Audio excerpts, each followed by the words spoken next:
Hello student, मैं SK Singh आप लोगों को कक्षा 7वीं का फर्स्ट लेसन के बारे में बताएंगे। पिछली कक्षा में 6ठी कक्षा में आप लोग मध्यकालीन के बारे में प्राचीन काल के बारे में अध्ययन किए थे।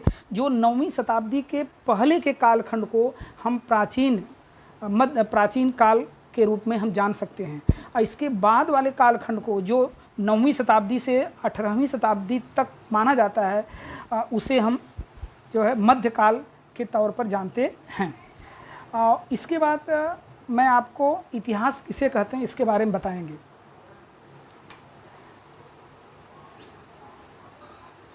भूतकाल में घटित घटनाओं के काल क्रम के अनुसार प्रामाणिक और वैज्ञानिक पद्धति के आधार पर दी गई जानकारी को हम इतिहास कहते हैं। ध्यान से देखो, इतिहास हम किसे कहते हैं? भूतकाल में घटित घटनाओं के काल क्रम के अनुसार प्रामाणिक और वैज्ञानिक पद्धति के आधार पर दी गई जानकारी को हम इतिहास कहते हैं।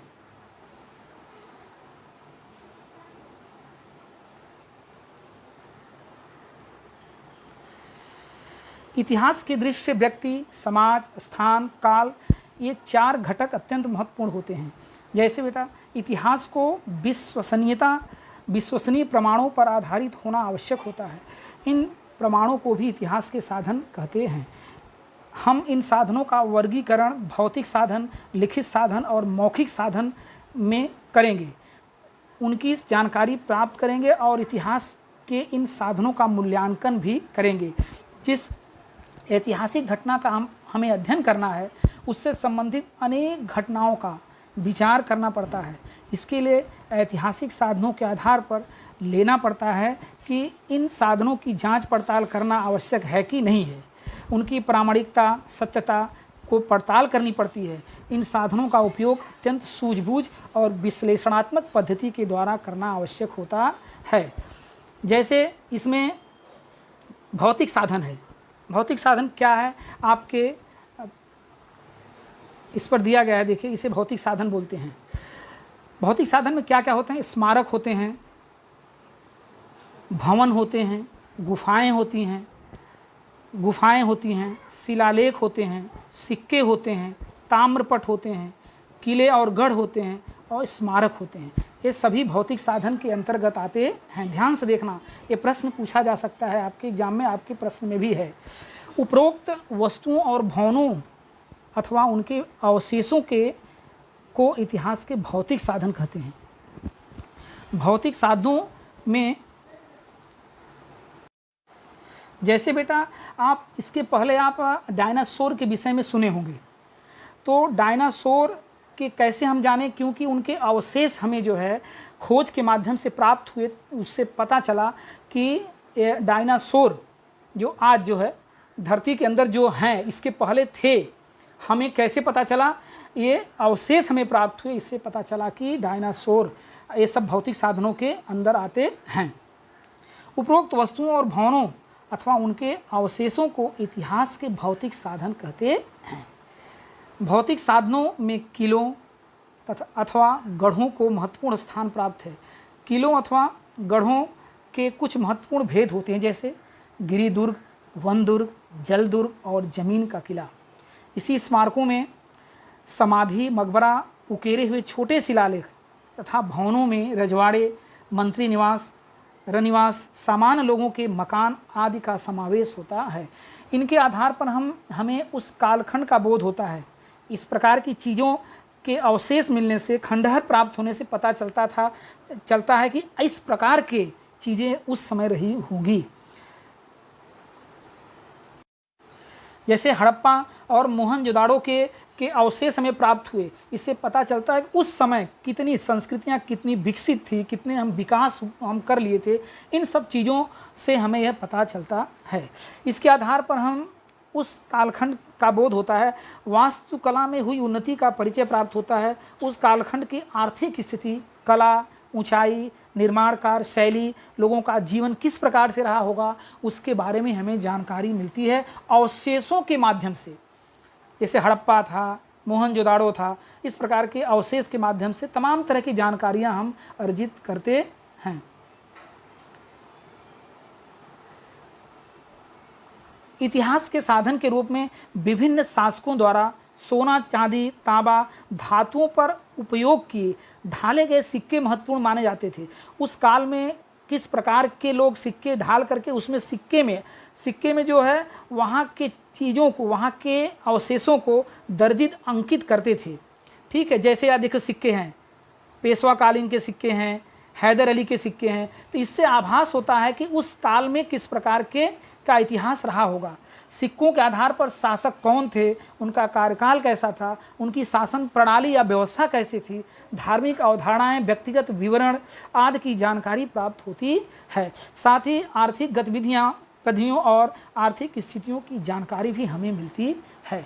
उस कालखंड के धातु विज्ञान में हुई प्रगति ध्यान में आती है। सम्राट अकबर के सिक्कों पर अंकित राम सीता का चित्र अथवा हैदर अली के सिक्कों पर अंकित शिव पार्वती की प्रतिमा के आधार पर कालखंड में प्रचलित धार्मिक समन्वय का बोध होता है।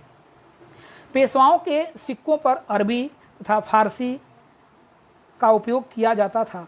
इससे उस कालखंड में चलने वाली भाषा व्यवहार में आती है। जैसे यहाँ देखो आपकी किताब में अंकित है पेशवा के सिक्के, पेशवा कालीन के सिक्के कैसे थे, और इसके आगे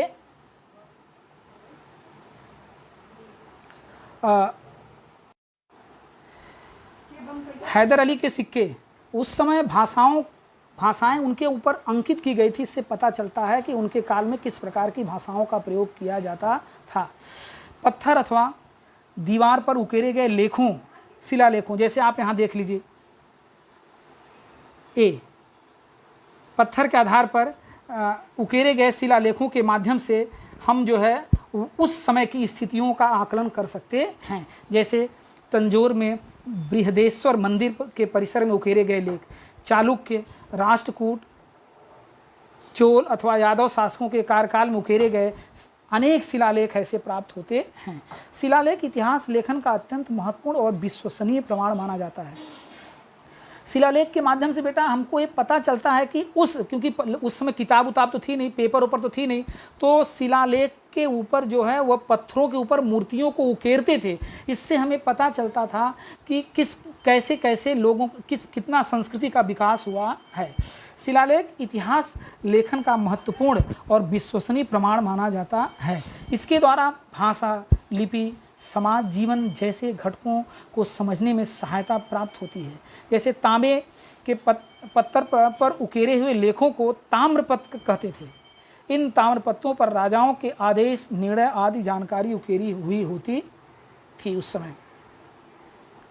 लिखित साधन क्या होते हैं, ध्यान से देखो। तो बच्चों अब मैं लिखित साधन की तरफ बढ़ता हूँ। लिखित साधन क्या होते हैं?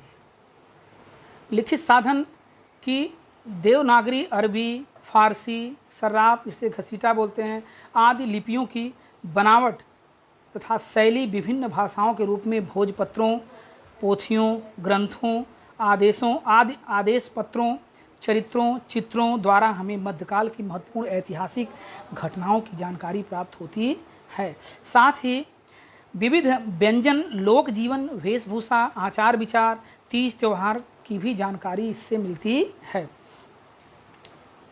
इस पूरी सामग्री को इतिहास में लिखित साधन कहते हैं। देखिए आपके पिक्चर पर लिखा हुआ है, यहाँ पर लिखित साधन क्या क्या है देख लो। जैसे यहाँ दरबार के कामकाजों से संबंधित दस्तावेज, सिकावली और पत्र व्यवहार जिसे बोलते हैं, वंशावली भी कह सकते हो, पत्र व्यवहार। और लिखित साधन में क्या क्या है?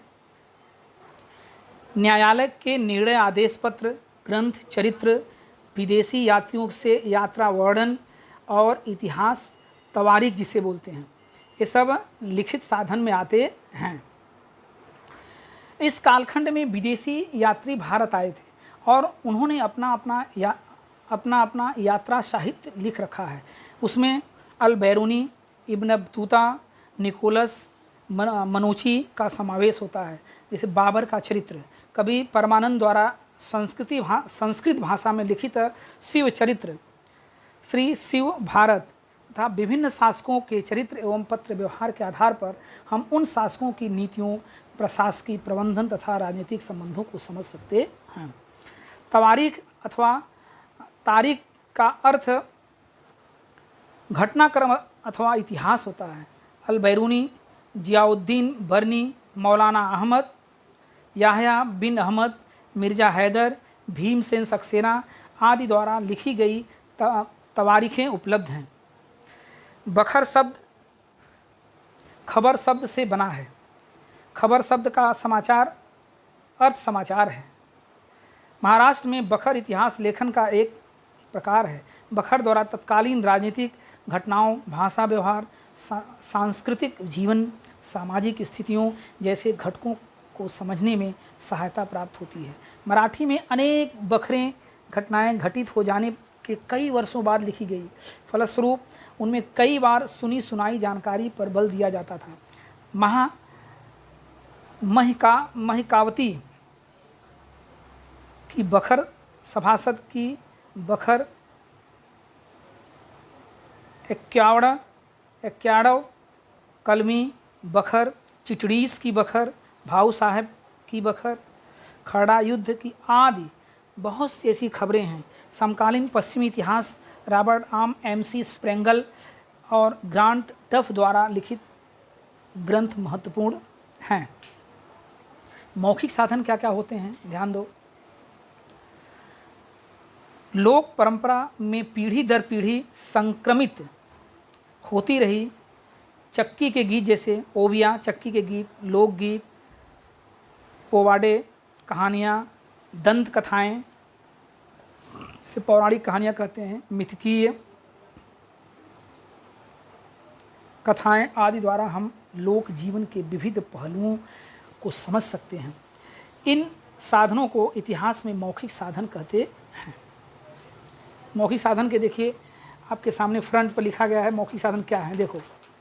मिथकी घटनाएं, कथाएं, लोकगीत, गाथाएं, श्लोक, अभंग, पोवाड़, लोकोक्तियाँ और कहानियाँ, ये सब जो है मौखिक साधन के अंतर्गत आते हैं।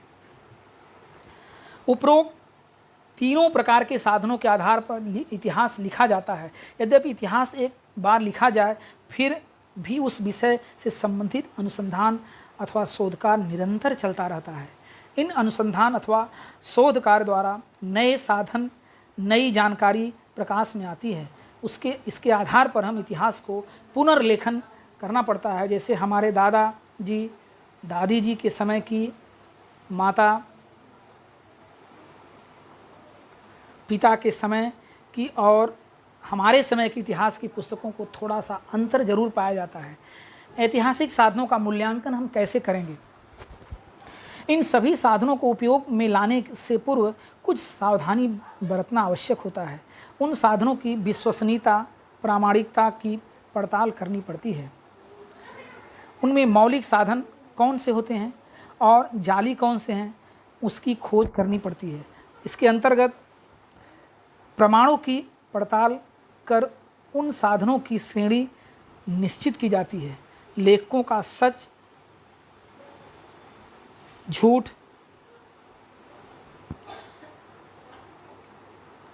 उनके व्यक्तिगत स्वार्थपूर्ण संबंध, कालखंड, राजनीतिक दबाव आदि का भी अध्ययन करना आवश्यक हो जाता है। दी गई जानकारी सुनी सुनाई है अथवा उन्होंने स्वयं देखी है, इसका महत्व होता है। लेखन में प्रयुक्त अतिशयोक्तियाँ, प्रतिमाएं, प्रतीक, अलंकार आदि का भी विचार करना पड़ता है। अन्य समकालीन साधनों के साथ उस जानकारी की पड़ताल करनी पड़ती है। प्राप्त जानकारी एकांगी, विसंगतिपूर्ण और अतिशयोक्तिपूर्ण होने की संभावना को नकारा नहीं जा सकता है। अतः उनका उपयोग सूझबूझ के साथ किया जाना चाहिए।